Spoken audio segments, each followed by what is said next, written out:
Tout le monde parlait d'un corps retrouvé sur les rails du train. La victime était nue et ensanglantée, ils essayaient de l'identifier. On a une femme d'une vingtaine d'années, une mare de sang et des traces de pas autour d'elle. C'est un homicide. Elle avait un cœur en or qui ne demandait qu'à être aimé. Elle était jeune et elle est tombée amoureuse du pire type qu'elle aurait pu rencontrer. Bien sûr, ça en a tout de suite fait un suspect. Vous ne pouvez pas imaginer le nombre de fois où j'ai eu envie d'aller les chercher avec mon fusil. L'idée m'a traversé l'esprit. Si je l'avais vu dans un film, j'y aurais jamais cru. J'aurais jamais imaginé que quelque chose d'aussi affreux puisse se produire. Ils sont sortis de ce côté et c'est là que les caméras les ont vus à côté de ce bâtiment. On avait des preuves concrètes. Il y avait du sang sur leurs vêtements. La maison était remplie de suspects. On n'avait qu'à trouver le bon.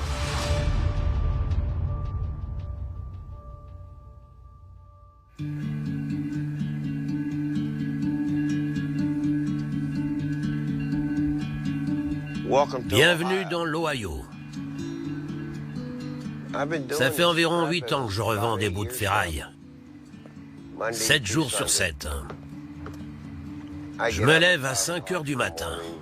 Si je fais toutes mes tâches, je finis à 22 ou 23 heures. Il n'y a pas beaucoup d'hommes de mon âge qui pourraient faire ce que je fais.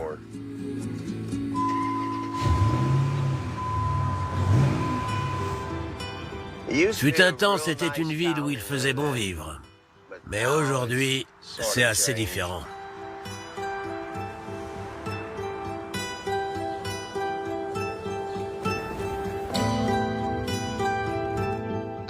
Finlay est peuplé de gens qui s'occupent les uns des autres. Pour vous donner un exemple parlant, on y recense très peu d'homicides ou d'agressions sexuelles. Alors, lorsque cette affaire a éclaté, les habitants se sont sentis plus en danger.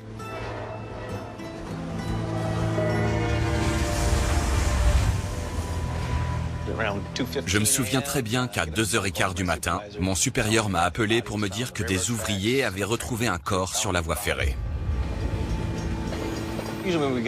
Généralement, quand on nous appelle pour une histoire de train, c'est pour nous signaler un ivrogne qui se serait évanoui ou quelqu'un qui compte se suicider. Les techniciens de maintenance ont sauté du train et se sont précipités sur les voies.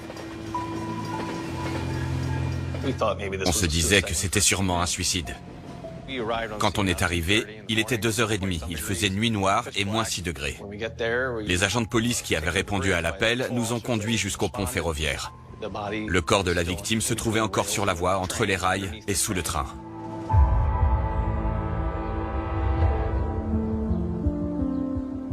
Bien sûr, on ne voyait rien, étant donné que le train était toujours là. Quand un conducteur remarque quelque chose, il fait de son mieux, mais il lui faut 1,5 km pour s'arrêter. En l'occurrence, il a freiné assez rapidement, mais le train s'est quand même arrêté au-dessus du corps. C'était là. Elle était allongée entre les rails. Son corps reposait en position fétale. On a mesuré la hauteur de sa hanche. Elle faisait 30 cm. On a mesuré le chasse-buffle, la cage en métal à l'avant du train, qui faisait 33 cm. Ce n'est pas passé loin.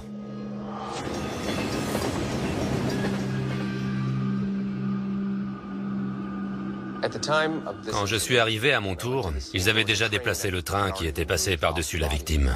Mais en dessous, c'était plein de sang. Il y avait encore les affaires de la victime autour de son corps. On a tout de suite su que ces lieux avaient été témoins d'un événement très brutal. On a examiné le corps et la scène de crime. C'était une femme. Elle avait la vingtaine. Elle était très mince. Avant de déplacer le train, on avait remarqué que ses vêtements avaient été jetés par-dessus le pont ou sur les tréteaux de la voie ferrée. On en a trouvé jusqu'au lit de la rivière. Des vêtements pendaient aux arbres qui se trouvaient sous le pont. On a su que c'était un homicide. On l'avait forcée à se déshabiller. Il faisait moins 6 degrés et elle avait eu si froid qu'elle en avait encore des frissons. Ses pieds étaient sales, comme si elle avait marché sur les traverses pleines de goudron de la voie ferrée. Elle était donc là quand elle s'est fait tuer. Il y avait du sang partout sur la voie autour d'elle. Son sang avait coulé longtemps. Ça veut dire qu'elle était en vie lors de l'agression. On devinait à son corps que ça avait été très violent. On lui avait tranché la gorge. Son cou présentait des lacérations. Et ce n'était pas dû à un train. On savait en l'ayant mesuré que le train ne l'avait pas touché. Ça s'était produit lors du meurtre. Des pas ensanglantés encerclaient le corps. Ça signifie que l'agresseur marchait avec elle quand il l'a attaquée. J'ai déjà résolu des enquêtes avec des traces de semelles et elles nous offrent des indices sur leur usure, leur style et leur taille. On peut relier ces éléments à un suspect. J'ai remarqué une trace en particulier. On aurait dit une gaufre. Ça me faisait penser à des baskets. Je n'avais plus qu'à trouver lesquelles. Sur une affaire comme celle-là, où on retrouve une victime dont le meurtre n'a aucun témoin oculaire, la police arrive rarement à faire une arrestation rapidement. Ça peut prendre des semaines, voire des mois d'enquête.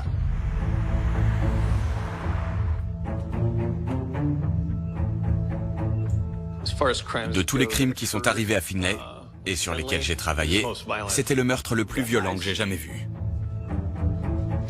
On peut voir tous les bleus qu'elle avait sur le corps. Vu la couleur jaunâtre des marques, elle précédait le meurtre.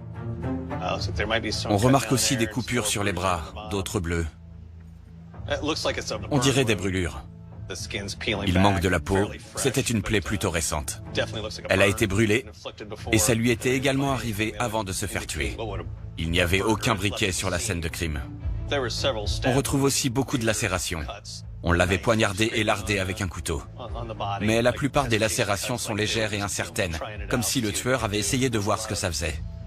C'était extrêmement brutal.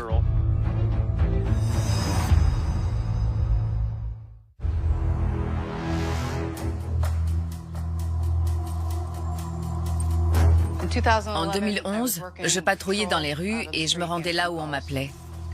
Allez, viens, viens. Voilà, c'est bien. Ce jour-là, quand je suis allée au travail, on ne parlait que du corps qu'on avait retrouvé sur les rails. La victime était nue, ensanglantée, et ils essayaient de l'identifier. On est retourné au poste après avoir analysé la scène de crime et on a regardé les photos. D'autres agents étaient avec nous, y compris l'officier Hill. Elle a vu le tatouage où était écrit Will Adin. Elle a tout de suite su qu'il s'agissait de Vera Jo qu'elle connaissait.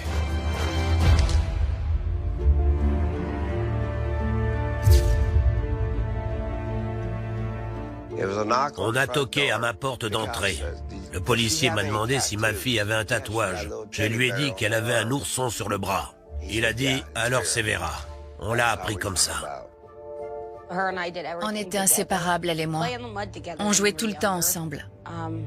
On faisait du vélo, on allait à l'église ensemble, on allait aussi dans la même école. On faisait rien l'une sans l'autre. C'était ma meilleure amie. Je pouvais tout lui dire et elle ne répétait rien à personne. On avait un lien très spécial et très fort, elle et moi.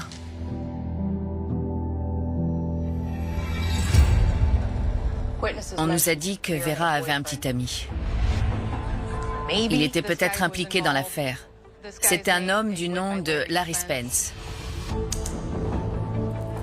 C'était un homme de 54 ans. Ils seraient sortis 8 mois ensemble. Ils allaient au Lucky's Tavern, un bar de la ville. Les enquêteurs s'y sont rendus pour essayer de le trouver. Il avait l'air très peiné, comme s'il venait de pleurer. Quand ils ont voulu l'interroger, Larry a préféré leur répondre en privé. Apparemment, il avait bu et il ne comprenait pas ce qui était arrivé à Vera. Il aurait entendu dire qu'elle était passée sous un train. 2 autres clients ont affirmé qu'ils étaient avec Larry la nuit où elle a été tuée. À vrai dire, il avait passé la nuit au bar. On l'a éliminé de la liste des suspects.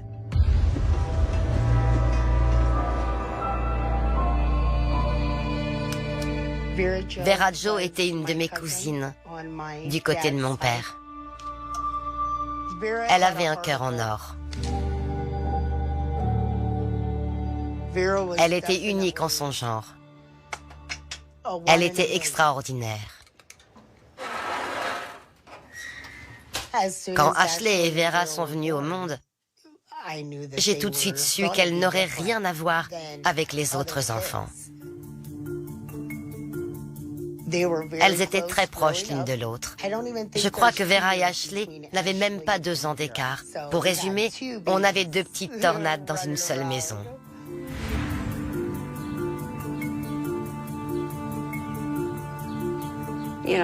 J'aimais ces 2 petites. Elles ont commencé à venir ici dès qu'elles ont appris à marcher. Elles étaient tout le temps chez moi. Je leur faisais prendre le bain, je lavais leurs vêtements et je m'assurais qu'elles grandissaient avec tout ce dont elles avaient besoin. Je les ai élevées.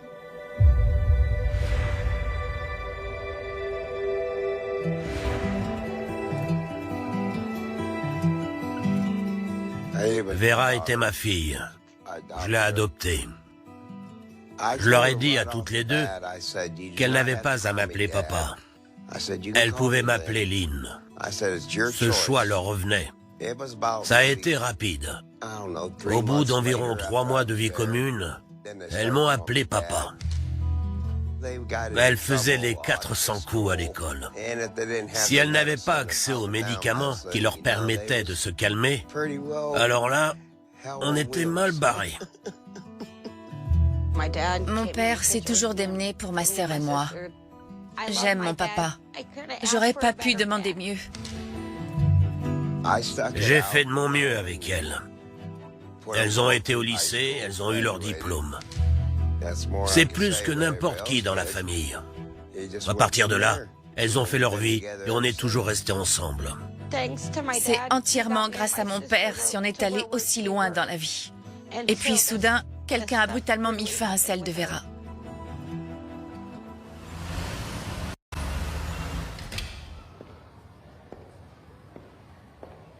Vera Jo avait 1 ou 2 ans de plus qu'Ashley, mais je les ai toutes les 2 eues dans ma classe. Je les ai eues 4 ans. Vera Jo était une élève très gentille. Elle était douce. Elle n'avait pas de problème de comportement. Elle était plutôt du genre discret. Elle était facile à convaincre. C'était le genre d'élève très susceptible de fréquenter les mauvaises personnes et ça m'inquiétait. Je m'inquiétais beaucoup pour elle. Elle souffrait d'un trouble de l'apprentissage. Je ne sais pas si elle a été diagnostiquée pour d'autres problèmes.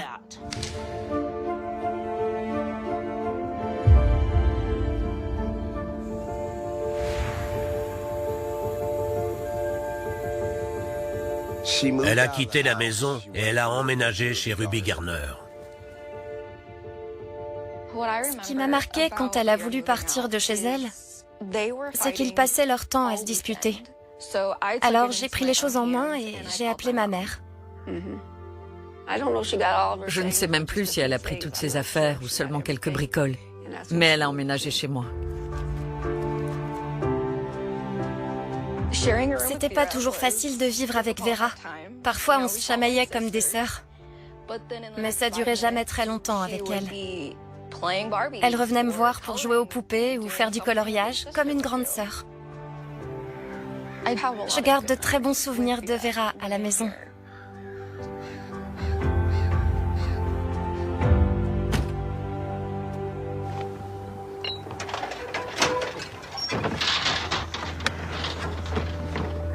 Et puis tout à coup, elle s'est mise à fréquenter Zachary.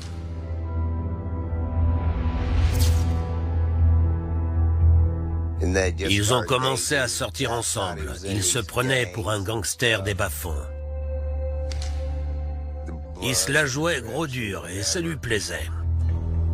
Tout ce que cherchait Vera, c'était le grand amour. Elle était persuadée de l'avoir trouvé, faute de savoir ce que c'était réellement. Zachary était un sale type dérangé. Vera n'avait aucun élément de comparaison. Alors de son point de vue, il avait un comportement normal. Il était colérique. J'avais sincèrement peur pour Vera. Elle voulait qu'il vienne ici. Elle voulait qu'il puisse la voir, rester dans sa chambre, passer du temps ensemble. J'ai refusé. Je ne laisserai pas rentrer un Brooks chez moi. Les garçons de la famille Brooks ont toujours été des voyous.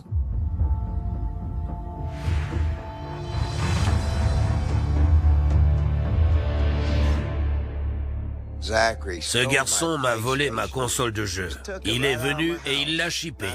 Je suis allé chez les Brooks, je leur ai dit que je ne comptais pas aller voir la police. Je voulais simplement ma console. Ça a pris des proportions démesurées. Ils criaient tous. C'est à partir de là que la situation a dégénéré. Si moi je traînais avec les Brooks, jamais de la vie.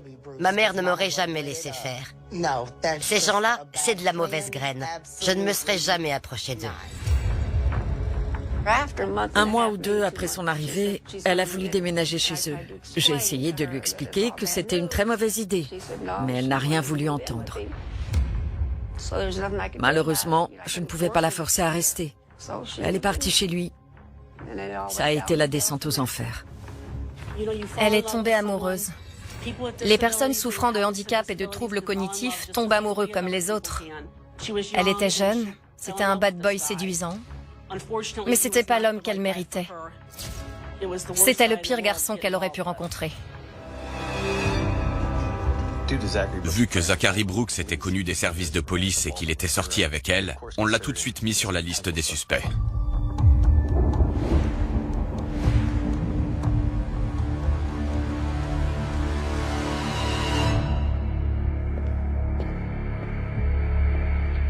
Un jour, j'étais au lycée et Ashley est venue me rendre visite. Je lui ai demandé comment allait Vera. Elle n'habitait plus chez eux. Vera vivait chez les Brooks et elle n'avait pas le droit de voir sa famille. Sa belle famille l'a certainement manipulée. Je suis certaine qu'au départ, ils ont été aimants et qu'ils l'ont accueillie à bras ouverts. Ils lui ont fait croire qu'elle faisait partie de la famille.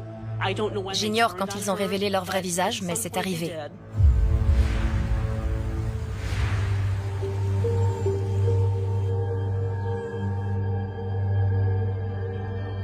Quand j'ai appris que Vera était tombée enceinte, j'ai cru que j'allais m'évanouir.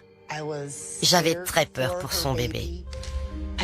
Qu'on soit bien clair, je n'ai jamais douté un seul instant de l'amour que Vera porterait à son enfant, étant donné la façon dont elle aimait les autres. Je savais qu'elle aimerait son bébé plus que tout au monde. Elle avait la fibre maternelle. Elle était tellement fière de sa fille. Mais pour ce qui était de savoir s'en occuper, savoir quand il fallait la nourrir, quand changer sa couche ou comment lui donner son bain, ça m'inquiétait un peu plus. Mais de mon côté, je ne pouvais rien y faire. C'était une femme aimante. Je savais qu'elle aimerait son bébé de tout son cœur et qu'elle ferait de son mieux. Mais je m'inquiétais pour elle. Elle n'était pas en mesure de se protéger ni de protéger son bébé. Quand on a appris qu'elle était enceinte, on a essayé de la voir pour lui dire « Félicitations ». Mais à chaque fois que je toquais chez eux, elle n'était pas là. Non, elle est avec Zachary, sûrement au magasin. À chaque fois, la même rengaine. Elle n'est pas là. Je ne sais pas si elle avait peur de ce que les Brooks lui feraient si elle partait. C'était particulier. Il la contrôlait. Il lui avait lavé le cerveau pour l'empêcher de partir. Elle était coincée. Tout le monde savait qui étaient les Brooks. À l'époque, je patrouillais souvent dans la zone nord-est de la ville. C'est là qu'ils vivaient. Chez les Brooks, il y avait d'abord Sherry et Kevin, les parents. Ensuite, il y avait tous leurs fils, Zachary, Punky, Garth et Chucky. Les membres de la famille Brooks étaient considérés et traités comme les parias de Finlay. Tout le monde savait où ils habitaient et tout le monde savait qu'il ne fallait pas s'en approcher. On les suspectait de plusieurs vols en tout genre et de plein de délits différents. On nous appelait tout le temps à leur sujet. Ils étaient bruyants, ils étaient agressifs. La police était là tous les 4 matins pour stopper une bagarre. Allez! Tu me cherches ou quoi? Tu bouges pas! T'écoutes et tu fermes ta gueule! Nous cherche pas! Ils avaient toujours une raison de se battre, surtout Sherry. Elle passait son temps à disputer quelqu'un. Je ne crois pas qu'elle était capable de parler. À chaque fois qu'elle ouvrait la bouche, c'était pour hurler. Sherry Brooks était la chef de famille. Il y avait toujours du monde chez eux, soit pour y vivre, soit pour passer du temps avec eux, comme une meute.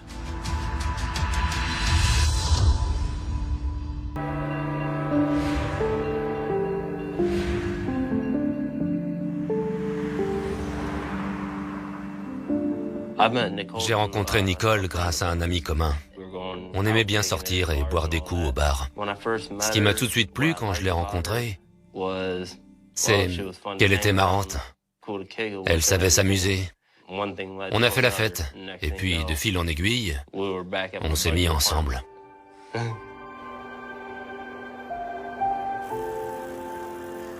Quand j'ai vu Danny Bixler pour la première fois, j'avais 12 ans et lui 16. On ne traînait pas ensemble à proprement parler. Je savais qui c'était quand je le croisais. On a repris contact plus tard quand il m'a retrouvée sur Internet. Je crois que je suis sortie avec Danny 3 semaines tout au plus.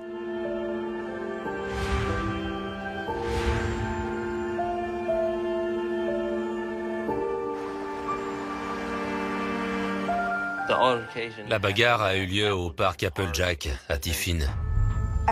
Danny et moi, si on est allés au parc, c'était tout simplement pour voir un de ses copains et une amie à moi. On s'amusait. Mon ami et moi, on a commencé à se diriger vers la balançoire. J'allais m'asseoir lorsqu'un type est arrivé et m'a poussé. Je lui ai sauté dessus. En gros, je lui ai bien éclaté la tronche.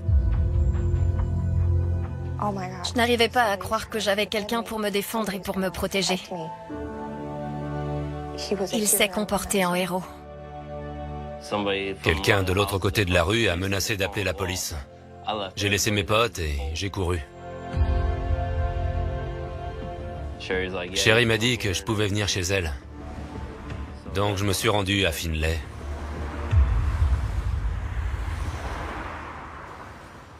Tout ce qu'il m'a dit sur les Brooks, c'est qu'ils étaient de sa famille, qu'ils nous hébergeraient et qu'on n'aurait à s'inquiéter de rien. Il m'a fait croire qu'il prendrait soin de moi et que je n'avais plus à m'inquiéter. Il a dit qu'il m'épouserait dès que j'aurais 18 ans, soit 6 mois plus tard. Pour une jeune fille de 17 ans, c'était un vrai conte de fées. C'était une échappatoire. C'était un rêve éveillé, comparé à ma vie quotidienne. Quand on était chez eux, on fumait des joints. Tous les jours, on restait enfermés et on fumait. Je crois que j'ai rencontré Vera Jo pour la première fois au bout de quelques jours de cohabitation. Elle était par terre dans la chambre de Sherry. On ne m'avait pas dit grand-chose sur qui elle était, sinon qu'elle était la mère du bébé de Zachary. Elle était maigre. Elle ne parlait jamais. Elle restait assise toute la journée, ne faisait rien seule. Elle obéissait à Sherry. Elle obéissait à n'importe qui. J'ai rencontré Vera dès que je suis arrivé chez les Brooks. Je savais même pas qu'elle était là. C'était quelqu'un qui ne disait pas grand-chose, qui restait passive. Dès que quelqu'un lui donnait un ordre, elle devait obéir. Quand elle parlait, elle était capable de discuter avec n'importe qui. Mais personne ne la laissait vraiment s'exprimer. Je ne l'ai pas entendue une seule fois.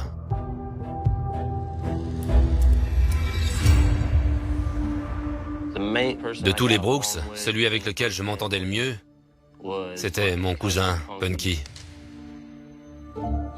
On était très proches. On a vécu ensemble un certain temps. Punky, c'était un type honnête et authentique.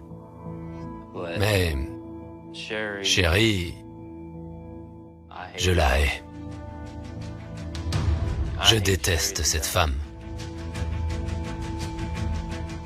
Ça faisait seulement une semaine que j'étais chez eux.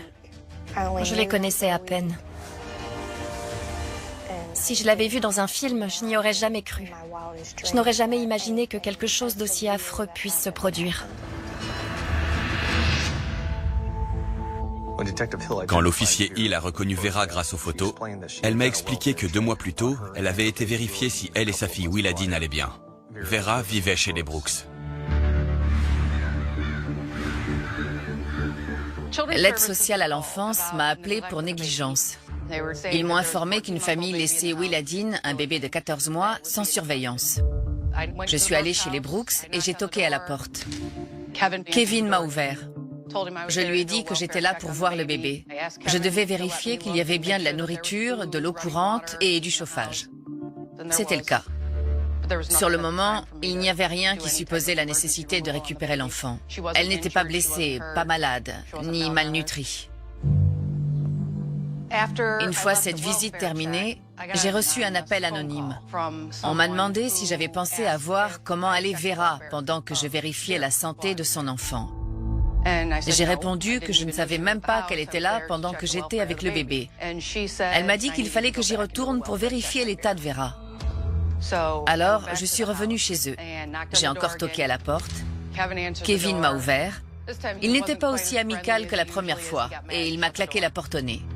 C'est Sherry qui est revenue me voir pour m'ouvrir. C'est là que j'ai vu Vera Jo pour la première fois. Elle avait été battue. Son visage entier était couvert de bleu. C'était affreux. Elle en avait du menton jusqu'au front. Elle avait les yeux au beurre noir, son nez semblait avoir été cassé. Je lui ai demandé ce qui s'était passé. Elle m'a répondu qu'un certain Désiré lui avait cassé la figure. Elle m'a dit qu'il habitait à Lima et que ça s'était produit quelques jours plus tôt. Elle ne m'a pas donné plus de détails que ça. Pendant qu'on discutait de tout ça, Vera était assise en face de moi et Sherry était à côté d'elle. Vera n'arrêtait pas de lui jeter des coups d'œil, comme pour vérifier si elle avait le droit de parler. Quelques minutes plus tard, j'ai proposé à Vera qu'on aille plutôt parler en privé, où il n'y aurait qu'elle et moi. Elle s'est tournée vers Sherry, qui lui a dit qu'elle pouvait me répondre. Je lui ai indiqué la pièce d'où elle était sortie plus tôt. On est allé dans sa chambre et j'ai fermé la porte. On était enfin seuls. C'était une pièce sale et froide. J'ai pris la température pour l'ajouter à mon rapport. Il faisait -11. Ici, au niveau de la fenêtre, il n'y avait même pas de vitre. Il n'y avait qu'une bâche qui s'envolait au moindre coup de vent. C'était congelé. Je lui ai demandé si, à son avis, c'était un environnement acceptable pour elle ou même pour son bébé. Elle a dit oui. Elle m'a dit qu'elle n'avait pas besoin de plus. Je lui ai demandé ce qui se passait. Elle m'a encore parlé de ce type, Désiré. J'étais convaincue qu'il n'existait pas. J'ai été droit au but et j'ai demandé « C'est Sherry ?» Elle m'a dit non. J'étais trop inquiète et j'ai appelé les secours. Quand l'ambulance est arrivée, les secouristes lui ont aussi demandé qui l'avait frappée. Elle s'est tournée vers moi et m'a dit « C'est quoi son nom déjà ?» Quand je suis partie, je savais qu'elle mentait à tout le monde. Je ne savais pas ce qui se passait, mais je savais qu'elle devait s'enfuir. J'ai assisté à énormément de violence de la part des Brooks envers elle. Ils maltraitaient Vera.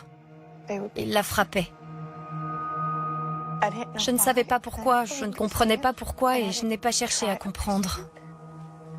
Je savais que c'était mal, mais j'ai préféré satisfaire mon addiction plutôt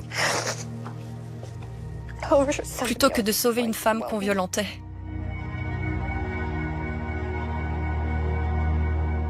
Vous pouvez pas imaginer combien de fois j'ai voulu prendre mon fusil et les sauver. Je l'ai jamais fait. Déjà parce que je ne voulais pas aller en prison. Mais l'idée m'a traversé l'esprit. Vera pensait qu'elle avait échappé à un quotidien inconfortable pour avoir une meilleure vie. Elle a tout mélangé. En vérité, elle s'est condamnée. Quand on vit une relation toxique, c'est extrêmement compliqué de s'en aller. L'agresseur aura toujours une raison de vous faire rester. De bons moyens financiers, vos clés de voiture ou même votre bébé.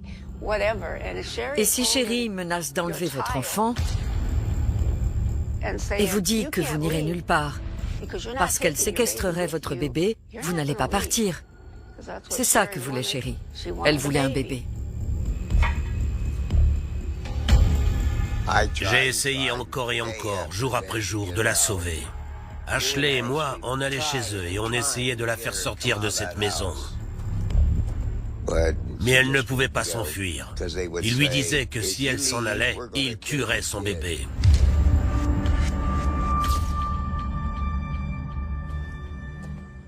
Quand j'ai compris que je n'allais pas réussir à sauver Vera, j'ai pensé au bébé. Elle était coincée, mais je pouvais encore sauver le bébé. Et si je prenais le bébé, Vera suivrait. J'ai appelé tous les services possibles et imaginables qui pouvaient m'aider. L'aide sociale à l'enfance, les services sociaux, le juge des contentieux de la protection. J'ai tout essayé. J'ai appelé tout le monde pour la sortir de cet enfer. Un vendredi, la veille du jour où Vera a été tuée, je travaillais et l'aide sociale à l'enfance m'a appelée. C'était une dame que je connaissais. Elle m'a demandé si je travaillais lundi, celui qui arrivait. Je lui ai répondu « Oui, pourquoi ?» Elle a dit « On va aller chez les Brooks et sauver Vera et son bébé. » Je lui ai répondu qu'on n'avait qu'à y aller tout de suite. « Allons-y !» Mais elle ne pouvait pas. Elle irait lundi. D'accord. Alors à lundi. On était vendredi. Vera Jo s'est fait tuer le lendemain.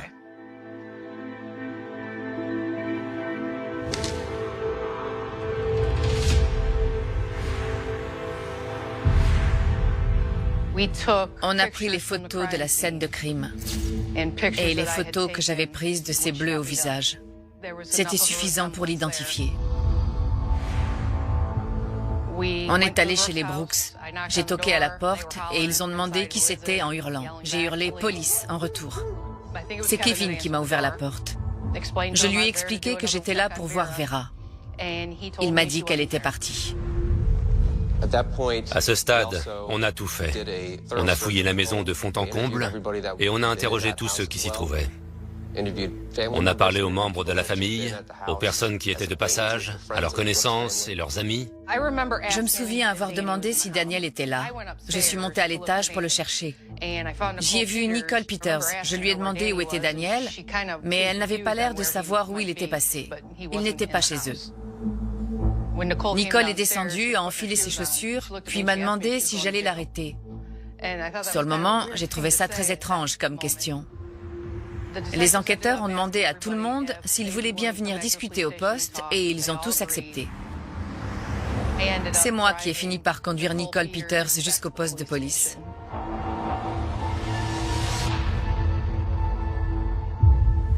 On est très inquiet pour Vera et on ne sait pas où elle est. Tout ce que vous pourrez nous dire peut nous aider. Le moindre petit détail. J'aime bien Vera. Elle est adorable. J'ai jamais rencontré quelqu'un d'aussi gentil. Je vois. Est-ce qu'il y avait des tensions entre elle et Zachary? Il était jaloux qu'elle ait un copain? Non, il s'en fiche d'elle. D'accord. Alors vous dites qu'ils ne sont plus ensemble? J'ai entendu dire qu'il avait une autre copine. Vera fait ce qu'elle veut. Comme Nicole n'a pas dit être impliquée dans sa disparition, on a parlé au père du bébé, Zachary.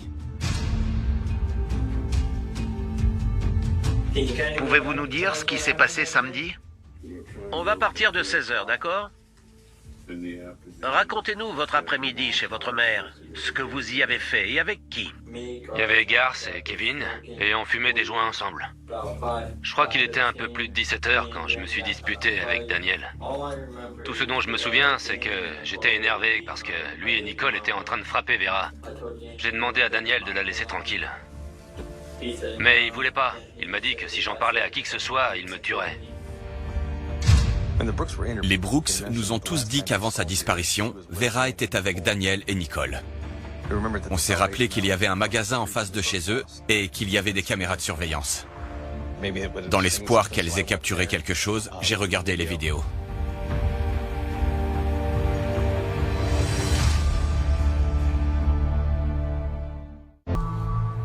Ils sont sortis de la maison. Ils ont marché de ce côté et c'est là que les caméras les ont vus à côté de ce bâtiment. Les Brooks habitent juste en face du magasin solidaire. Il y a un trottoir qui longe la rue et heureusement, ils l'ont pris. Grâce aux images, aux vêtements qu'on nous avait décrits et ce qu'on avait trouvé sur la scène de crime, j'ai reconnu Daniel, Nicole et Vera.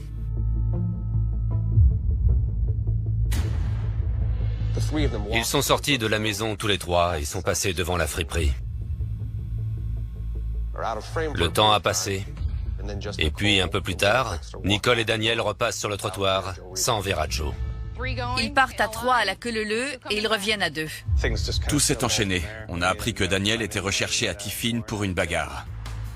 On l'a coffré, amené au poste.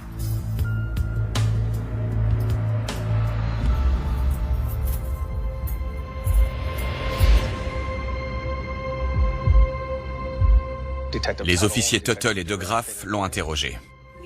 On veut la vérité. Compris? T'es jeune, t'as toute la vie devant toi. C'est vrai, tu vas aller en prison. Pour un temps. T'as fait quoi? J'ai pété les plombs. Raconte. Je l'ai poignardé 6 fois. 6 fois précisément? Tu as porté le coup fatal? Tu l'as poignardé comme ça? Ou c'était dans l'autre sens? J'ai fait comme ça.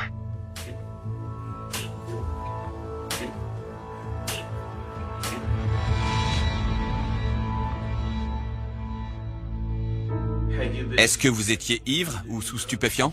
J'étais défoncé aux méthamphétamines. J'ai commencé quand j'avais 13 ans. Et ce jour-là, j'étais complètement stone. Je ne marchais qu'à l'adrénaline. Au début, je les ai suivis un petit moment, mais j'ai fait demi-tour. Je n'ai jamais été sur la scène de crime à proprement parler. Je crois que Nicole Peters n'a jamais avoué qu'elle avait participé au crime, de près ou de loin. C'est tout à fait habituel chez les criminels. Quand ils avouent quelque chose, ils vont souvent minimiser leurs actes. Ils vont rationaliser leur implication ou faire porter le chapeau à quelqu'un d'autre. Je l'ai poignardé 6 fois avant que Nicole ne me prenne le couteau des mains. Nicole l'a poignardé?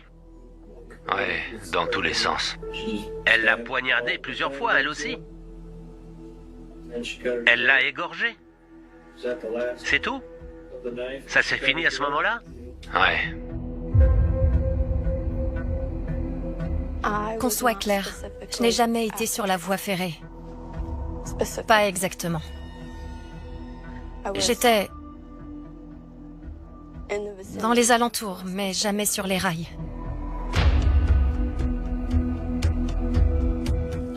Ce n'est pas ce que dit Daniel. Je sais. Il dit que vous y étiez Je sais. et que vous êtes coupable. Je sais. C'est faux. On avait des preuves concrètes. Il y avait littéralement du sang sur leurs vêtements à tous les deux. Ce qui signifie qu'ils étaient tous les deux assez proches de Vera pour que son sang les tache. Dire je n'étais pas là ou je ne l'ai jamais poignardé ne tient pas du tout la route. C'est impossible. Les taches de sang le prouvent. On a eu les chaussures de Daniel et la semelle était évidemment tachée de sang. Les traces correspondaient à celles de la scène de crime. Et on avait ses aveux. C'était une affaire classée. La question c'est pourquoi? Si j'étais à ta place, j'aurais envie de m'expliquer. Pourquoi vous l'avez tué?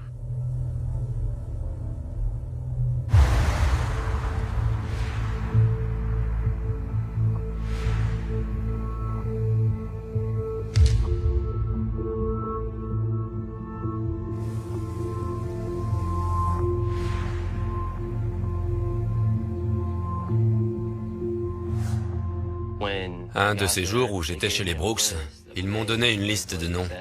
Le nom de tous ceux qui étaient impliqués dans la mort de Punky. Vera était dessus. J'ai totalement vrillé et je lui ai dit de venir avec moi. Sherry m'avait demandé plusieurs fois si j'étais capable de tuer quelqu'un pour elle. J'ai même des lettres. Elle m'écrivait souvent pour me dire qu'elle avait besoin de moi. Elle me demandait de venir chez elle le plus vite possible. Elle disait, il y a des gens qui nous cherchent et qui veulent nous faire du mal. Tu peux t'en occuper? Je comprenais le sous-entendu. Sherry. Elle voulait Willadine parce qu'elle avait perdu la garde de sa fille. Les services sociaux l'avaient embarquée. Sauf qu'elle voulait avoir une fille. Alors elle a demandé à Zachary de lui assigner officiellement la garde de Will-Adin. Légalement, c'était son enfant. Elle les a payés. Elle a donné à Daniel Bixler et Nicole Peters l'argent des allocations que ma sœur recevait tous les mois. Elle leur a donné 155 $ chacun. Elle les a littéralement payés pour assassiner ma sœur.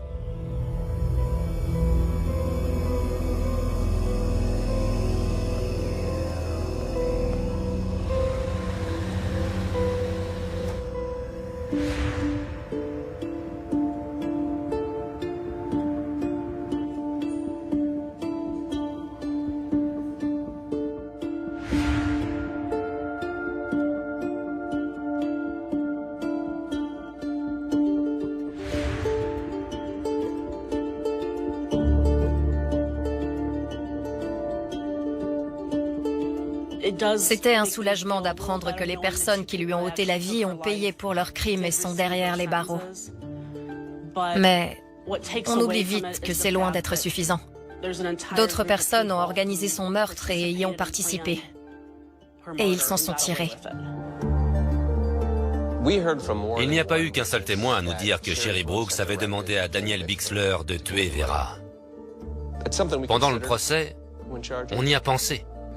Mais ça n'a pas été mentionné lors des inculpations. Et donc, elle n'a pas été poursuivie pour le meurtre en soi. Pourquoi Sherry et Zachary s'en sont tirés?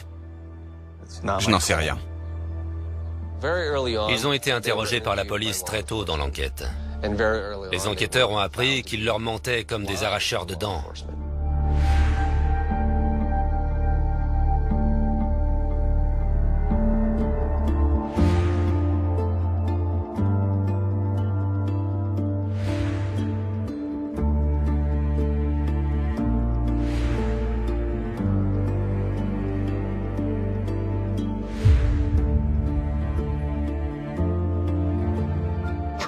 Est-ce que c'est possible de prouver qu'il voulait sa mort?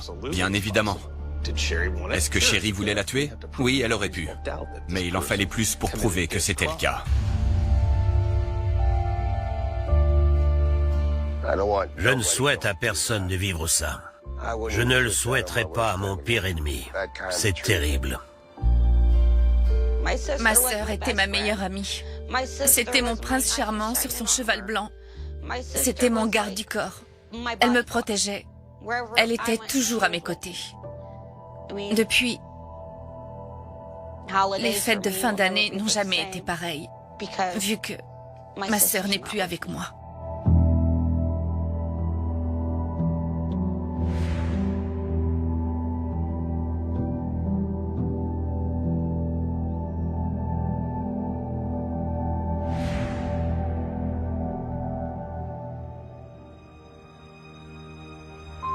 Quand on pense à Vera, on pense à son sourire et à la façon dont elle riait.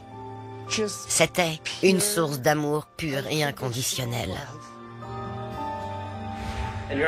Monsieur le juge, j'aimerais lire à l'Assemblée une lettre retrouvée dans les affaires de Vera Jo après son assassinat. Elle a écrit « Je t'aime, Will-Adin. Tu es la plus merveilleuse des petites filles. Je suis ravi d'être ta maman. Je suis ravi de t'avoir eue. Tu es né le 4 novembre à 4h16, 2,7 kg, 48 cm. Maman t'aime. »